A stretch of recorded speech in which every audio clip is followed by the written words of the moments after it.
Bismillahirrahmanirrahim. This is Asim and you are watching A Academy. So in today's video we will discuss conditional sentences.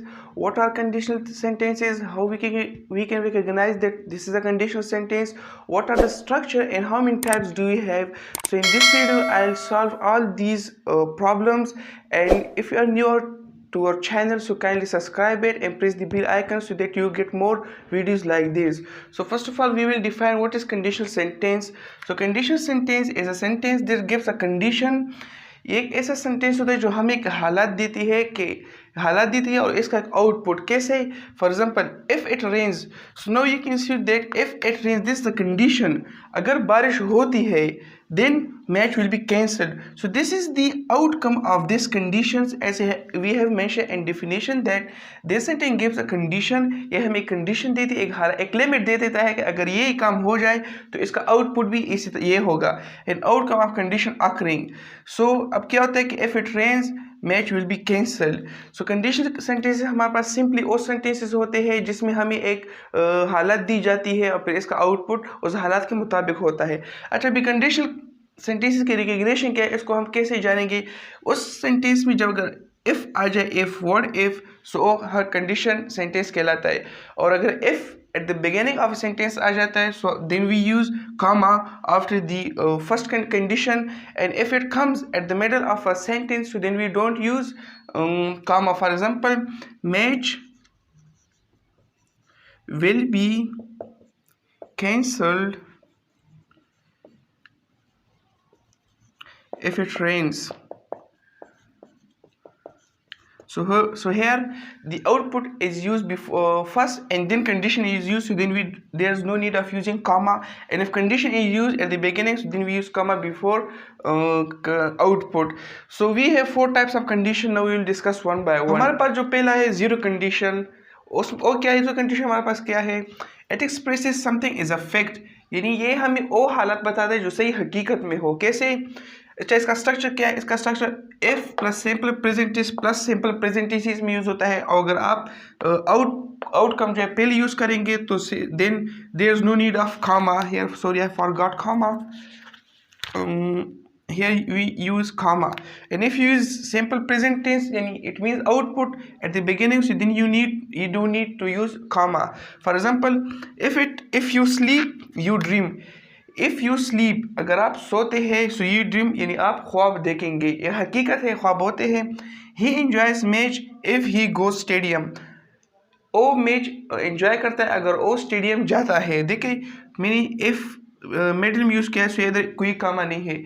तो zero condition हमें वो चीज़ बताती है जिस हकीकत में पाया जाता है, और उसके लिए हम सिर्फ ही सिंपल प्रेजेंट टेंस यूज़ करते हैं. अब हम डिस्कस करेंगे first condition. So now we will discuss first conditional sentences. What are first conditional sentences? These conditional sentences state the result of possible future outcome. अभी जीरो में हमने ये discuss किया था कि वो एक फैक्ट होता है, हकीकत होता है, रियल में होता है. जबकि यहाँ पे पॉसिबल, ये प्रिडिक्शन यहाँ पे यूज़ होता है. यहाँ पे हम क्या करते हैं, प्रिडिक्शन यूज़ करते हैं, अपना अंदाज़तन एस्टिमेट लगाते हैं.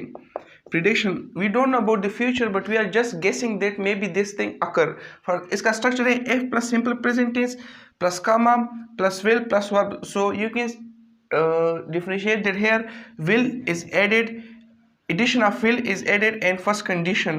For example, if you get some sleep, if you get if plus simple present tense अगर आपको समझना है तो डिस्क्रिप्शन में लिंक दिया है, उधर से आप सीख सकते हैं.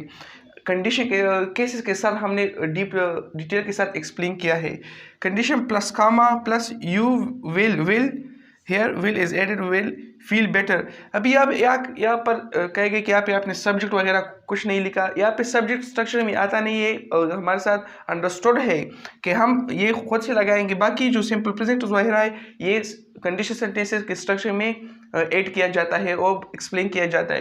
तो ये था हमारे साथ फर्स्ट कंडीशन सेंटेंसेस.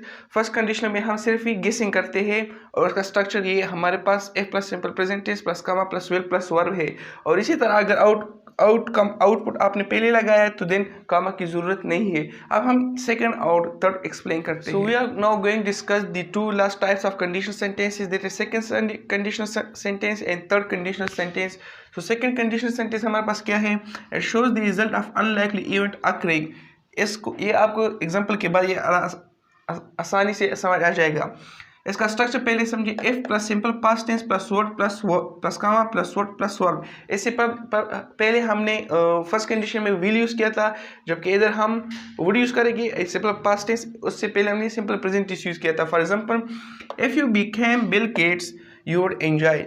यहाँ पे अभी हम जो है एक अगर तुम बिल गेट्स होते, it present he is not Bill Gates, अगर तुम बिल गेट्स होते so what you would enjoy the world, तो तुम ये दुनिया एंजॉय कर लेते। सो यहाँ पे हमने कहा अनलाइकली इवेंट अकरिंग। अनलाइकली किस मुराद के अगर तुम इस तरह होते तो तुम ये काम करते, तो इस अनलाइक से मुराद ये है। इसी तरह आप और भी मिसाल बना सकते हैं। For example, if you would became a doctor you would be a personality, you would be a personality. So इसी तरह आप जुमले यूज़ करते हैं सेकंड कंडीशन को। अभी हम चलते हैं थर्ड कंडीशन सेंटेंसेस की तरह। ये क्या होते हैं? It shows that how the situation would be different with a different past। इसका क्या मतलब है? ये भी आपको मिसाल से समझ आ जाएगा। इसका structure if plus past perfect tense plus comma plus would have plus past perfect tense. यहाँ पर भी परफेक्ट है। So for example, if you had slept last night you would have beaten his record। ये भी हम अगर तुम इस तरह करते तो अगर इस तरह करते तो इसका रिजल्ट भी एक डिफरेंट आ जाता। For example, if you had slept last night, अगर तुम रात को सो जाते तो you would have beaten his record, तो तुम उसका रिकॉर्ड टूटते, यानी आप नया रिकॉर्ड बना लेते। तो यहाँ पे क्या है? अगर तुम वुड बी डिफरेंट, अगर तुम ये काम डिफरेंट दूसरे तरीके से कर लेती तो इसका आउटपुट, यानी ये आउटपुट है, आउटपुट भी इसका डिफरेंट हो जाता। तो ये थी हमारे पास कंडीशनल सेंटेंसेस। और अगर आप हमारे चैनल पर न्यू है तो सब्सक्राइब करें और अपने रिलेटिव्स फ्रेंड्स के साथ भी शेयर करें, ताकि उसको भी इस तरह की इंफॉर्मेटिव वीडियोज़ देख सके और उसके नॉलेज में इजाफा हो सके। अल्लाह हाफिज़।